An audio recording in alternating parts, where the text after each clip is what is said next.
Bonjour et bienvenue sur le 8e épisode du podcast de la floraison littéraire. Déjà, le temps passe très vite. Aujourd'hui, je vous retrouve pour un épisode un petit peu particulier puisque ça sera un épisode en 2 parties qui traitera du coup de écriture narrative ou créative, choisir, c'est renoncer.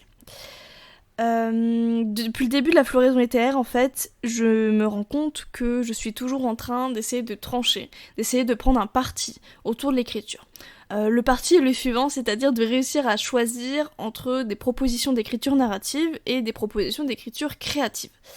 Et depuis plus d'1 an, du coup, depuis la création de la floraison, j'ai ce sentiment de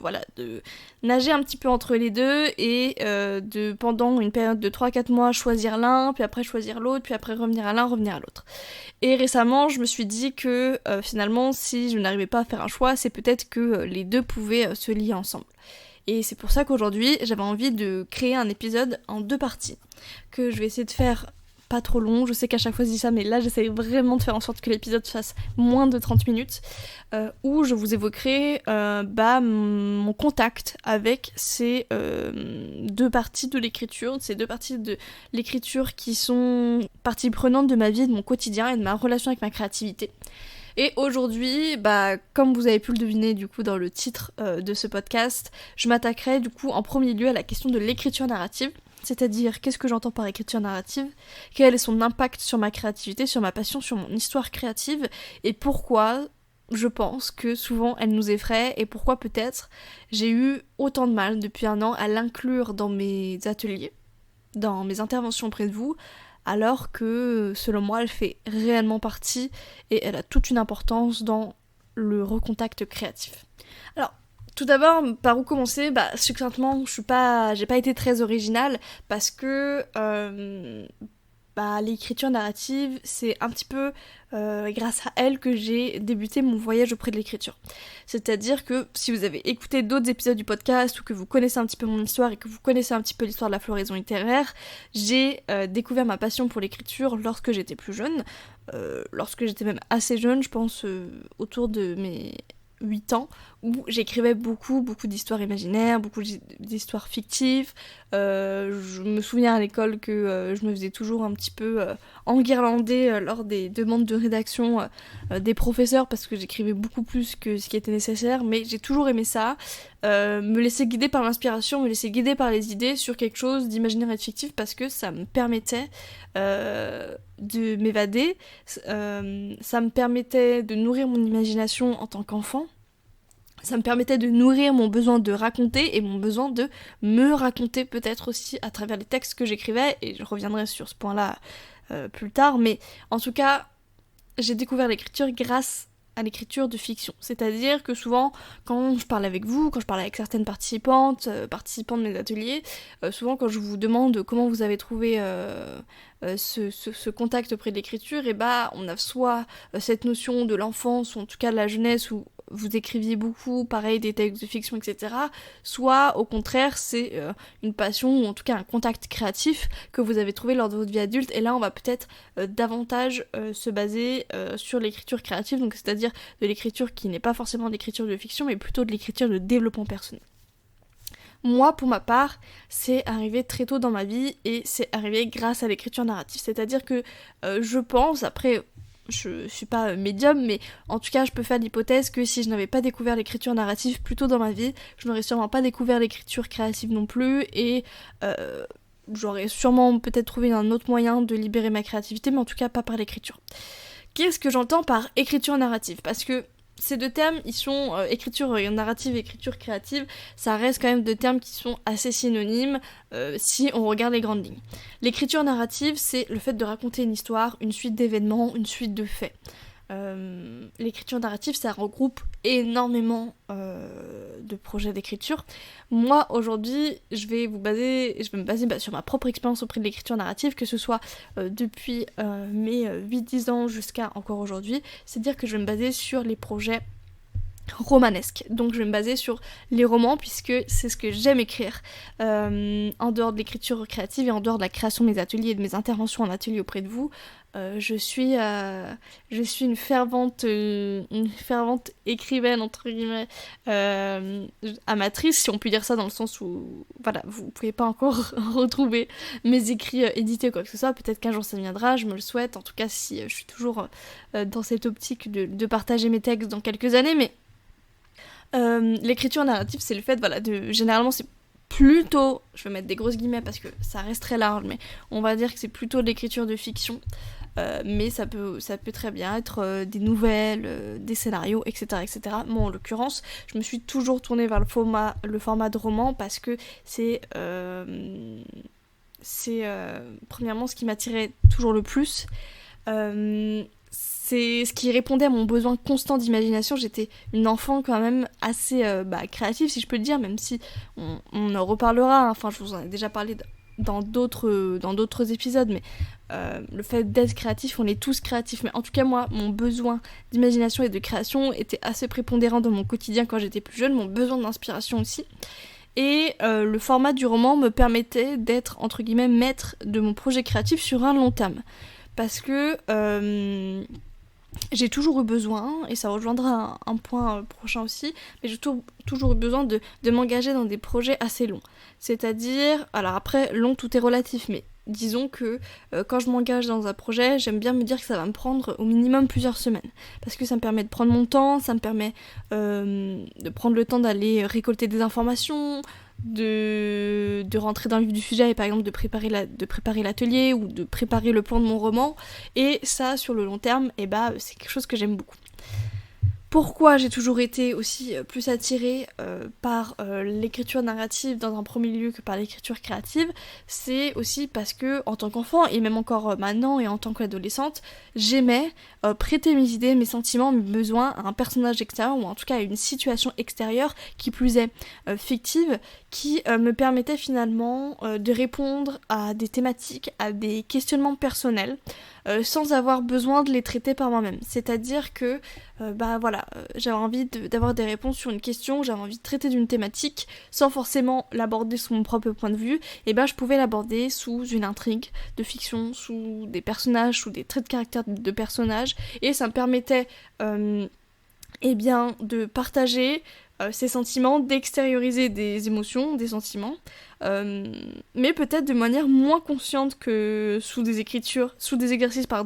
d'écriture créative, parce que pour le coup, on était sous le coup d'une intrigue, sous le coup d'une fiction, et même si des personnes très proches qui vont lire certains de mes manuscrits vont tout à fait retrouver soit des événements que j'ai vécus, soit des traits de caractère que j'ai dans mes intrigues et dans mes personnages, parce que selon moi, quand on crée, que ce soit de l'écriture ou même du dessin, de la peinture, des musiques, ce que vous voulez, on y met forcément un bout de soi-même, et en tout cas dans mes propres projets créatifs, j'y mets généralement beaucoup de moi-même. Et ça m'a beaucoup aidé en fait quand j'étais plus jeune, notamment de pouvoir traiter des thématiques, des intrigues de manière plus ou moins consciente, en me créant des romans qui allaient me permettre peut-être de réfléchir à une question, de traiter une thématique sans avoir besoin de le traiter de manière pure et dure avec de l'écriture créative, en me disant bon, qu'est-ce que je pense de ça, comment je peux faire pour améliorer ça dans ma vie. Non, parce que quand j'étais enfant et quand j'étais adolescente, j'avais pas le recul que j'avais maintenant sur la créativité et mon besoin d'être honnête envers moi-même et peut-être de m'aider de l'écriture pour ça. Du coup, tout naturellement, je suis allée vers ces projets de fiction, et c'est par la suite en fait que je me suis rendu compte, généralement à la fin de l'écriture des manuscrits, voire même des fois plusieurs semaines ou plusieurs mois après l'écriture d'un manuscrit, quand je faisais le point, de me dire oui, en fait c'est pas anodin si ton intrigue, je sais pas, je te donne un exemple, se déroulait autour de la notion de se construire en tant qu'adulte, ou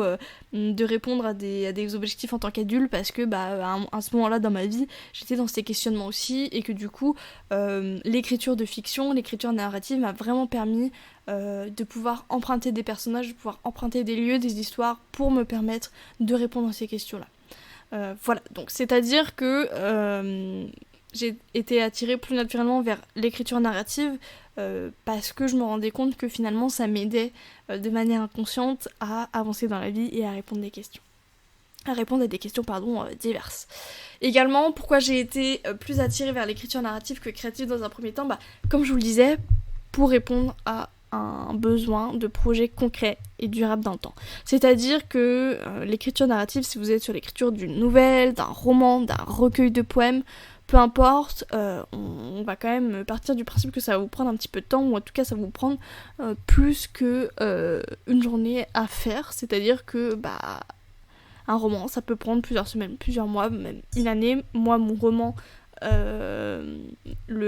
roman, en tout cas, le seul vrai projet sur lequel je suis allée jusqu'au bout, et en effet, il m'a pris 1 an à écrire. Alors, il m'a pris 1 an parce que j'étais aussi dans ma dernière année d'études supérieures et que j'avais un mémoire et d'autres choses très très fun à faire entre temps. Ça m'aurait sûrement pris moins de temps si j'étais pas à ce moment-là dans ma vie, mais voilà, ça m'a pris, disons, 1 an. Sans compter des relectures, des corrections, etc. etc. Mais du coup, on est quand même sur un espace-temps qui est tout à fait différent que la pratique de l'écriture créative. C'est-à-dire que la pratique de l'écriture créative, si on part du principe que ça rejoint les exercices que moi je peux vous proposer en atelier, autour de thématiques diverses et variées, tarot, écriture,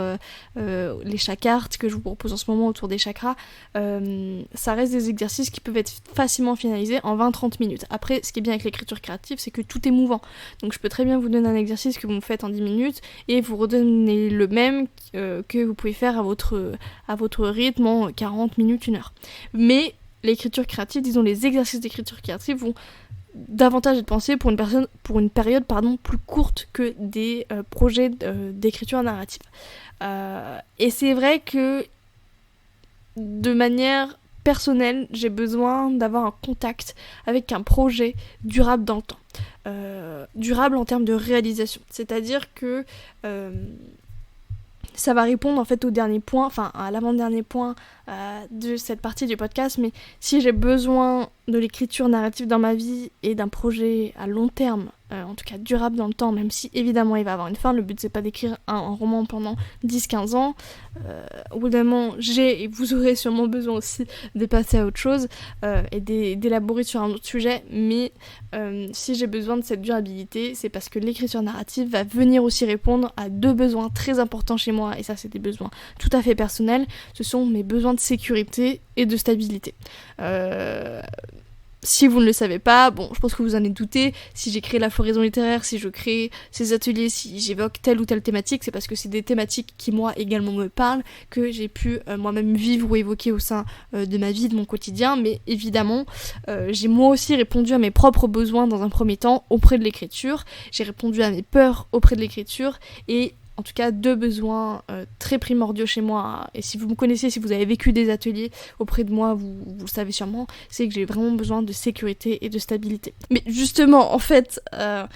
mes projets d'écriture narrative me permettent de répondre au fait que peut-être dans d'autres espaces-temps dans ma vie quotidienne, je ne retrouve pas forcément cette sécurité, cette stabilité, et donc le fait d'avoir des projets de romans, disons-le, assumons-le, ça me permet de répondre à ce besoin-là parce que mon rituel d'écriture, ça va être que tous les soirs, pendant 1 heure, je sais que j'ai 1 heure, voire plus parfois, de mon temps pour les consacrer à ce projet-là, et retrouver ce projet, retrouver cette même intrigue, ces mêmes personnages, c'est quelque chose d'extrêmement sécurisant et stabilisant pour moi.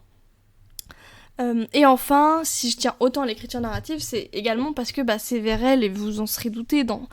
les grandes lignes de ce que j'ai pu vous dire, c'est parce que c'est grâce à elle que je me suis reconstruit, que j'ai réussi à m'évader, à penser à autre chose, et parfois c'est ok aussi d'assumer que le rôle de vos projets narratifs, ça ne sera que ça ne sera juste vous permettre de vous évader et de penser à autre chose dans votre quotidien, et c'est complètement ok. Mais si on pense davantage aux bienfaits de l'écriture narrative, parce que je trouve que c'est des bienfaits qui sont vraiment pas assez abordés dans le milieu de l'écriture narrative et de fiction, l'écriture narrative, ça va vraiment vous permettre également de nourrir votre inspiration, votre créativité, de prendre confiance en vous, d'exprimer vos émotions et vos besoins, et ça c'est important d'en avoir conscience parce qu'on peut parfois penser que l'écriture narrative elle est reléguée au second plan parce que on pense que c'est fait pour les plus jeunes, que c'est fait pour les écrivains qui sont déjà reconnus, mais vous vous doutez bien que votre auteur préféré, avant de faire d'être hyper connu, reconnu et de vivre peut-être que de ça, il a fallu qu'il se lance aussi, il a fallu qu'il fasse ses premiers essais, il a fallu qu'il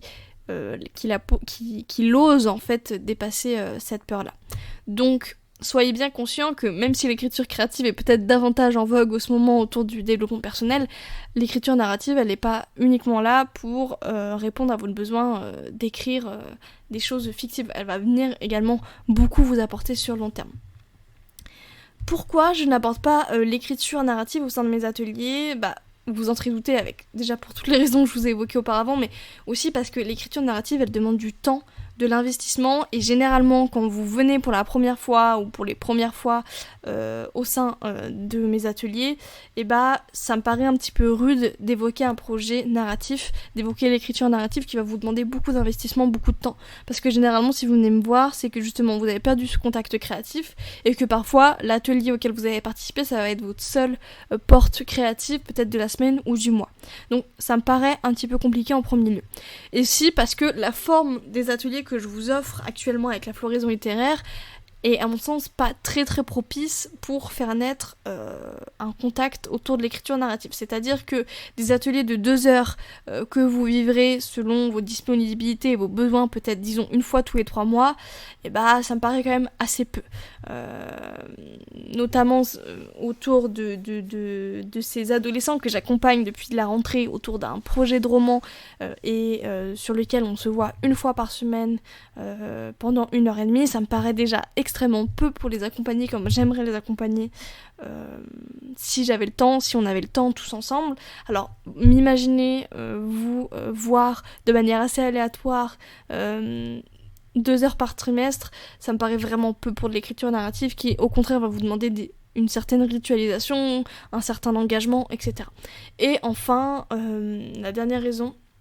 sur laquelle pourquoi je n'ai pas, ou en tout cas j'évoque peu la question de l'écriture narrative au sein de mes ateliers, c'est aussi parce que mon envie avec la floraison littéraire, ça a été d'abord d'ouvrir mes portes au plus grand nombre autour de la question de la créativité, et généralement quand vous venez pour un recontact créatif, on va aller sur des thématiques qui vont vous parler à vous, qui vont vous permettre de vous re-questionner et d'être très conscient de votre démarche. Et l'écriture narrative, comme j'ai pu vous l'étayer auparavant, c'est pas forcément le point de vue de l'écriture où on va être le plus conscient des thématiques qu'on travaille, etc. Parce que souvent on va avoir une idée d'intrigue, on va dire « Ah mais c'est super !» Et en fait ça va venir rejoindre, ça va venir répondre à des choses qu'on a vécues ou à des choses qu'on aimerait vivre ou à des thématiques qu'on aimerait traiter pour X ou X raisons. Voilà. Est-ce que la floraison littéraire va proposer des ateliers d'écriture narrative dans les mois à venir ? Vous en doutez avec l'épisode de ce podcast ? Oui. J'ai pris conscience grâce à ce petit groupe d'adolescents que je vois désormais très régulièrement depuis la rentrée que l'écriture narrative avait beaucoup de choses à nous apporter au quotidien, peut-être de façon moins consciente que l'écriture créative, mais a quand même énormément de choses à nous apporter au quotidien, et c'est aussi quelque chose qui fait partie de moi. Et comme je vous le disais en introduction de ce podcast, ça fait 1 an que j'essaye de jongler entre les deux, donc à choisir entre l'écriture narrative et l'écriture créative, mais finalement je me suis rendu compte que les deux sont vraiment complémentaires, parce que moi-même je pratique les deux au quotidien, et j'ai ces projets de romans, mais j'ai aussi tous ces exercices d'écriture créative que je vous propose au quotidien et qui moi me permettent de me nourrir aussi sur des aspects personnels. Et je me suis rendu compte qu'en fait ça faisait 1 an que j'essayais de trancher entre les deux, alors que ces deux choses-là étaient complémentaires, et qu'en fait si pendant X temps je me tournais vers l'un et pendant X temps je me retournais vers l'autre, c'était pas pour rien, c'était que les deux font partie de moi, et sûrement les deux ne parleront pas forcément à vous tous, et peut-être que vous allez uniquement vouloir intervenir ou participer sur des ateliers qui vont rester des ateliers d'écriture créative que vous avez sûrement déjà vécu avec moi, ou peut-être que vous allez vouloir faire un petit peu des deux et peut-être découvrir aussi ce que vous avez à vivre auprès de l'écriture narrative, ou peut-être uniquement revenir me voir autour de l'écriture narrative parce que vous aussi finalement c'est ce qui vous parle le plus. Il y aura pas moins de propositions d'écriture créative, il y aura juste plus de propositions d'ateliers du coup, parce que j'essaierai de répondre à ces deux besoins qui sont mes besoins. J'ai toujours marché comme ça auprès de vous et auprès de la floraison littéraire, c'est-à-dire que la manière dont je construis mes ateliers, ce sont tout d'abord des ateliers qui vont venir répondre à mes propres problématiques, et généralement je trouve d'autres personnes telles que vous qui vont venir aussi me rejoindre dans cette aventure-là. Voilà. Pour conclure ce projet,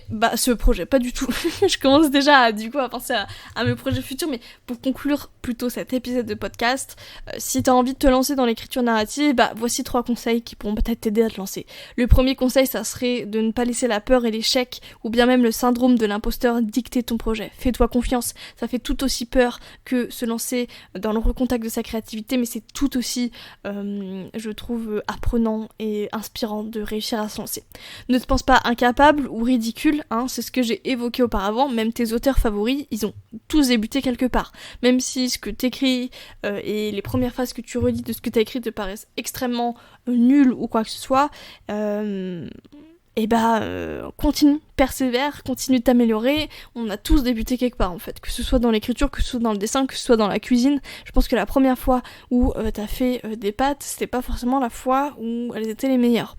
Et enfin, ne te bloque pas à cause de la question du texte public ou de la potentielle publication de ton texte en maison d'édition. C'est-à-dire que souvent ce qui peut nous bloquer, c'est le fait de se dire mais les gens vont relire ça, si ma famille relit ce que j'écris alors que ça traite de sujets très personnels, j'ai pas forcément envie de me lancer, ou mon texte n'est pas assez bien pour être accepté en maison d'édition par exemple. Cette question-là, elle n'est pas forcément obligatoire. C'est-à-dire que quand on débute notamment un projet de roman, c'est souvent ce qu'on se dit au début, est-ce que ça va être accepté en maison d'édition, vers qui je vais avoir envie de le faire relire. Mais en fait, vous pouvez tout à fait commencer, débuter et finaliser un texte qui sera un texte extrêmement personnel et un roman que vous n'aurez envie de garder que pour vous, que pour des personnes proches, en tout cas dans un premier lieu, et peut-être que quelques mois, quelques années plus tard, vous aurez envie de le partager ou voire même pas du tout. C'est pas une obligation d'écrire un roman dans le but de le partager au public. Écrire un roman, c'est aussi et surtout une démarche personnelle, une démarche aussi de développement personnel, je suis désolée de le dire, mais c'est réel, et votre projet narratif n'est pas forcément obligatoirement public. Voilà. Et si c'est ce qui vous fait peur, parce que souvent c'est ce qui peut nous faire peur de se dire mais je connais des gens, ils vont lire ça, ils vont lire telle ou telle intrigue, qu'est-ce qu'ils vont penser de moi, ce n'est pas une obligation de leur montrer. Voilà. En revanche, pour faire une petite conclusion à ces podcasts, bien que l'écriture narrative tienne beaucoup de place dans mon contact créatif, vous l'aurez compris, l'écriture créative cette fois-ci n'est pour moi pas une option. Parce que, comme je vous l'ai dit, l'écriture narrative, elle nous engage dans un processus long et qui parfois vont venir répondre à nos besoins de manière inconsciente, en se cachant derrière des intrigues, des personnages, des sujets. Et je sais depuis mon recontact créatif que j'ai également, moi, besoin de conscientiser ces moments-là. C'est-à-dire de faire le point avec moi-même sur des situations qui sont cette fois-ci bien réelles et bien personnelles, et de réussir à me poser les bonnes questions et à être en face de ma vérité auprès de l'écriture. Et cela passe pour moi par l'écriture créative. Tous ces points-là, je ne peux pas y répondre, ou en tout cas je n'ai pas la sensation d'y répondre grâce à l'écriture narrative, et c'est pour ça, pour moi, que ces 2 jalons de l'écriture, que ce soit l'écriture narrative ou créative, sont complémentaires et tiennent une place très importante dans ma vie, et pourront peut-être, ou peuvent aussi tenir actuellement une place très importante dans vos propres quotidiens. C'est pour ça que du coup dans le prochain épisode du podcast qui sortira du coup le mois prochain, c'est-à-dire au mois de décembre si tout va bien, je vais traiter du coup de la question de l'écriture créative, un petit peu comme je l'ai fait là avec l'écriture narrative, et cette fois-ci je vous parlerai de comment elle m'a permis d'évoluer rapidement, comment elle continue de m'aider actuellement, de vous expliquer ses bienfaits, et de pourquoi ces bienfaits nous semblent parfois si instantanés, nous semblent peut-être plus rapides que les bienfaits d'une écriture narrative, et enfin comment faire intervenir l'écriture narrative au quotidien, en dehors évidemment de mes ateliers. Écoutez, j'ai réussi à faire un podcast avec un peu moins de 30 minutes, donc je vais vite me dépêcher pour conclure. Je vous remercie pour votre écoute, je vous invite à regarder et à retrouver mes futurs ateliers d'écriture et de créativité sur mon site lafloraisonlittéraire.fr, et également de me suivre sur Instagram où vous avez beaucoup d'autres informations en avant-première. Et n'hésitez pas à vous abonner à ma chaîne YouTube si vous m'écoutez sur YouTube, ou en tout cas à vous abonner à mon podcast si vous l'écoutez sur Spotify. Je vous remercie beaucoup pour votre écoute et je vous dis à très bientôt.